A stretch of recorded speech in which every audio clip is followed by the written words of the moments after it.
ಅಯೋಧ್ಯೆಯಲ್ಲಿ ಪ್ರಭು ಶ್ರೀರಾಮನ ಮೂರ್ತಿ ಪ್ರಾಣ ಪ್ರತಿಷ್ಠಾಪನೆ ಹಿನ್ನೆಲೆ ಸೋಮವಾರ ನಗರದ ಅಯ್ಯರವಾಡಿ ಬಡಾವಣೆಯಲ್ಲಿ ಆಯೋಜನೆ ಮಾಡಲಾಗಿದ್ದ ದೀಪೋತ್ಸವ ಸಮಾರಂಭವು ವಿಜೃಂಭಣೆಯಿಂದ ಜರುಗಿತು. ಅಂಬಾಭವಾನಿ ದೇವಸ್ಥಾನದ ಸಮಿತಿ ನೇತೃತ್ವದಲ್ಲಿ ನಗರದ ಅಯ್ಯರವಾಡಿ ಬಡಾವಣೆಯಲ್ಲಿರುವ ಶ್ರೀ ಅಂಬಾಭವಾನಿ ದೇವಸ್ಥಾನದಲ್ಲಿ ದೀಪೋತ್ಸವ ಹಾಗೂ ವಿವಿಧ ಧಾರ್ಮಿಕ ಕಾರ್ಯಕ್ರಮಗಳನ್ನು ಏರ್ಪಡಿಸಲಾಗಿತ್ತು. लक्ष्मीनगर ग्रामे श्रीमन्महाशालिवानशके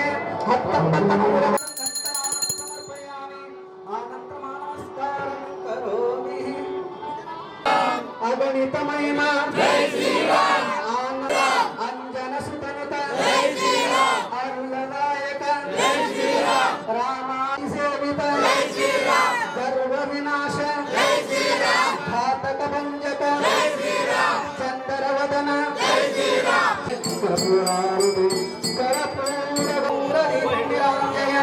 हरे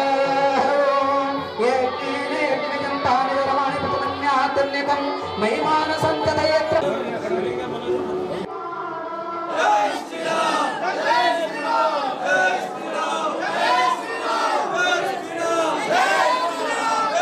ಸಮಾರಂಭದಲ್ಲಿ ಭಾಗಿಯಾದ ಮಹಿಳೆಯರು ದೀಪ ಬೆಳಗುವ ಮೂಲಕ ಶ್ರೀರಾಮನ ಆರಾಧನೆ ಮಾಡಿದರು.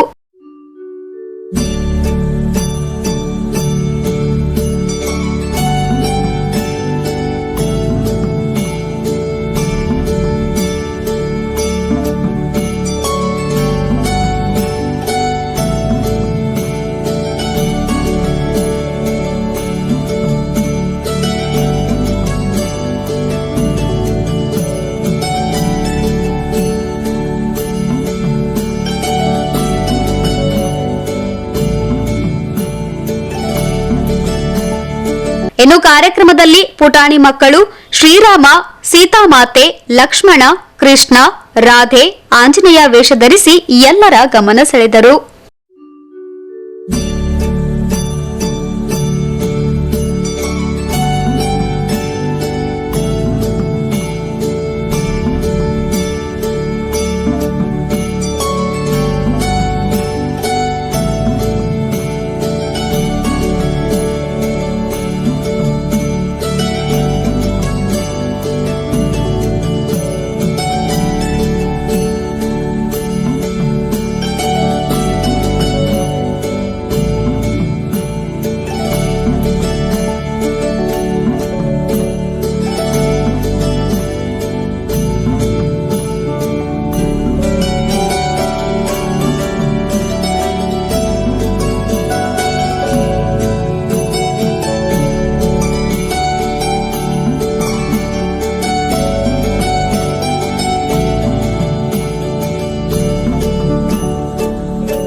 ಶ್ರೀರಾಮಚಂದ್ರ ಭಕ್ತರಿಗೂ ನಮ್ಮ ಮಹಾಲಕ್ಷ್ಮಿ ನಗರ ಅಯ್ಯರವಾಡಿ ನಮಸ್ಕಾರಗಳು.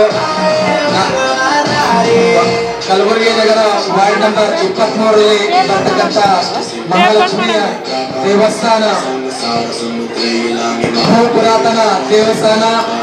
ಈ ದೇವಸ್ಥಾನದಲ್ಲಿ ಇವತ್ತಿನ ದಿನ ಹೇಗೆ ನಮ್ಮ ಭಾರತ ದೇಶದಲ್ಲಿ ಒಂದು ಹೆಮ್ಮೆ ಹಬ್ಬ ದೀಪಾವಳಿ ಹಬ್ಬ ಅಂದಂಗೆ ನಿಮಿತ್ತ ಶ್ರೀರಾಮಚಂದ್ರ ಮೂರ್ತಿಯ ಪ್ರತಿಷ್ಠಾಪನೆ ನಿಮಿತ್ತವಾಗಿ ನಮ್ಮ ವಾರ್ಡ್ ನಂಬರ್ 23ರಲ್ಲಿ ಬರ್ತಕ್ಕಂಥ ಮಹಾಲಕ್ಷ್ಮಿ ದೇವಸ್ಥಾನದಲ್ಲಿ ಕೂಡ ಇವತ್ತಿನ ಬೆಳಗಿನ ಜಾವ ಹಿಡಿದು ಸಾಯಂಕಾಲವರೆಗೆ ನಾನಾ ಕಾರ್ಯಕ್ರಮಗಳು ಸಮಸ್ತ ಮಹಾಲಕ್ಷ್ಮಿಯ ಬಡಾವಣೆಯ ಬಂಧು ಬಾಂಧವರು ಹಾಗೂ ನಮ್ಮ ತಾಯಂದಿರು, ಹಿರಿಯರು, ನಮ್ಮ ಅಕ್ಕ ತಂಗಿಯರು ಕೂಡಿ ಈ ಕಾರ್ಯಕ್ರಮವನ್ನು ಅತಿ ವಿಜೃಂಭಣೆ ಹಾಗೂ ಅತಿ ಉಲ್ಲಾಸದಿಂದ ನೆರವೇರಲಾಯಿತು. ಬೆಳಗಿನ ಜಾವ ಆ ಕೊಲ್ಲಾಪುರ ಮಹಾಲಕ್ಷ್ಮಿಯ ಒಂದು ಪಂಚಾಮೃತ ಅಭಿಷೇಕ ಶ್ರೀರಾಮಚಂದ್ರ ಭಗವಾನ ಒಂದು ಪೂಜೆ, ಒಂದು ಶುಭ ಸಂದರ್ಭ, ಶುಭ ಸಮಯದೊಂದಿಗೆ ಪೂಜೆಯನ್ನು ನೆರವೇರಿಸಿ ಸಾಯಂಕಾಲ ದೀಪೋತ್ಸವ ಒಂದು ಕಾರ್ಯಕ್ರಮ ಅತಿ ವಿಜೃಂಭಣೆ ಹಾಗೂ ಉಲ್ಲಾಸದಿಂದ ದೇವಸ್ಥಾನದಲ್ಲಿ ನೆರವೇರಿತು. ಈ ದೀಪೋತ್ಸವಕ್ಕಾಗಿ ಬಂದಂತ ಸಕಲ ಸದ್ಭಕ್ತರು ಹಾಗೂ ಸಮಸ್ತ ಮಹಾಲಕ್ಷ್ಮಿಯ ನಮ್ಮ ಎಲ್ಲ ಬಂಧುಗಳು ಕೂಡಿ ಈ ದೀಪೋತ್ಸವ ಕಾರ್ಯಕ್ರಮದಲ್ಲಿ ಅತಿ ಉಲ್ಲಾಸದಿಂದ ಜ್ಯೋತಿಯನ್ನು ಬೆಳಗಿ ಈ ಭಾರತ ದೇಶದಲ್ಲಿ ಈ ಜ್ಯೋತಿ ಬೆಳಗಲಿ ಅಂತ ಹೇಳಿ ಆ ಮಹಾಲಕ್ಷ್ಮಿಯಲ್ಲಿ ನಾವು ಪ್ರಾರ್ಥನೆಯನ್ನು ಮಾಡುತ್ತಾ, ಶ್ರೀರಾಮಚಂದ್ರ ಪ್ರಭುವಲ್ಲಿ ಪ್ರಾರ್ಥನೆಯನ್ನು ಮಾಡುತ್ತಾ ಈ ಜ್ಯೋತಿ ಕಾರ್ಯಕ್ರಮವನ್ನು ನಡೆಯಿತು. ಜ್ಯೋತಿ ನಂತರ ಮಹಾಪ್ರಸಾದವನ್ನು ದೇವಸ್ಥಾನದಲ್ಲಿ ನೆರವೇರಿತು. ಈ ಮಹಾಪ್ರಸಾದದಲ್ಲಿ ಎಲ್ಲರೂ ಸಹಭಾಗಿಯಾಗಿ ಆ ಶ್ರೀರಾಮಚಂದ್ರ ಪ್ರಭು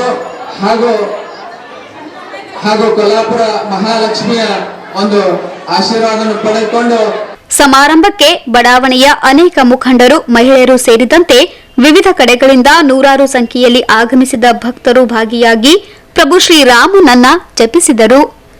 ಬ್ಯೂರೋ ರಿಪೋರ್ಟ್, ಏನ್ ಗುಲ್ಬರ್ಗಾ ನ್ಯೂಸ್.